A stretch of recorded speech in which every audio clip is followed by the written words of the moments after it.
Dear student, ये आपके BA part first year sociology की क्लास है और हम आज पढ़ेंगे समाजशास्त्र के सिद्धांत का उदय। जैसा कि हमने प्रारंभ में देखा, जिस समय समाजशास्त्र एक विषय के रूप में आकार ले रहा था, बौद्धिक उत्तेजना ज्ञानोदय के रूप में यूरोप में देखी गई। यह उल्लेखनीय बौद्धिक विकास और दार्शनिक विचारों के बदलाव का काल था।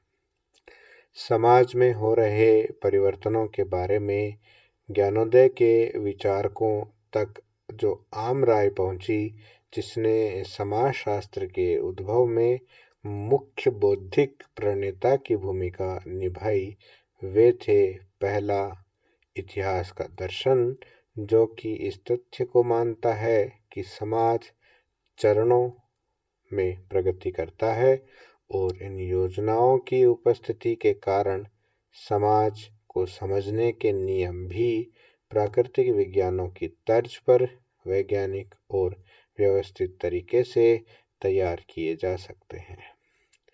दूसरा, सामाजिक सर्वेक्षण की मात्रात्मक पद्धति के रूप में सामाजिक सर्वेक्षण एक उपकरण के रूप में माना गया, जिसे समाज में विद्यमान सामाजिक समस्याओं को समझने में उपयोग किया जा सकता है और इस प्रकार सामाजिक सुधार के लिए समाधान खोजे गए। हालांकि सामाजिक सिद्धांत पर ज्ञान का प्रभाव इतना प्रत्यक्ष और सकारात्मक नहीं था, क्योंकि यह अप्रत्यक्ष और नकारात्मक था।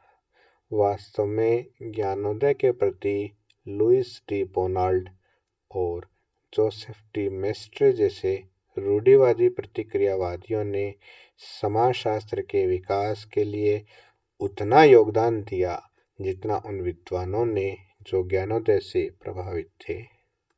डी बोनाल्ड व्यापक और क्रांतिकारी परिवर्तनों से बहुत व्याकुल थे। इन्हीं परिवर्तनों के कारण एक अत्यधिक अवैयक्तिक शहरीय नगरीय जीवन की स्थापना हुई, जो पूरी तरह किसी भी प्रकार के सामुदायिक बंधन से विहीन थी, और उन्होंने बीते समय की एक शांति और स्थिरता की वकालत की। इस तरह समाजशास्त्र व्यक्ति की बजाय एक विशेषण की इकाई के रूप में समाज पर जोर देता है। अंतर संबंधित और अंतर्निर्भर के रूप में समाज के विभिन्न भागों की मान्यता है और समाज में परम सामंजस्य और स्थिरता पर जोर देता है। अतः कहा जा सकता है कि यह रूढ़िवादी प्रतिक्रियाओं द्वारा प्रभावित हो सकता है। वास्तव में यह कहना उचित होगा कि जब समाजशास्त्र के लक्ष्य रूढ़िवादी विचारों से प्रभावित रहे थे, तो पद्धतियां ज्ञानोदय के विचारकों से प्रभावित हो रही थी, जिसने यह महसूस किया कि कोई अतीत में वापस नहीं जा सकता, परंतु समाज की एक नई सोच, जो कि वैज्ञानिक पद्धति है, का प्रयोग कर एक बेहतर समाज का निर्माण किया जा सकता है।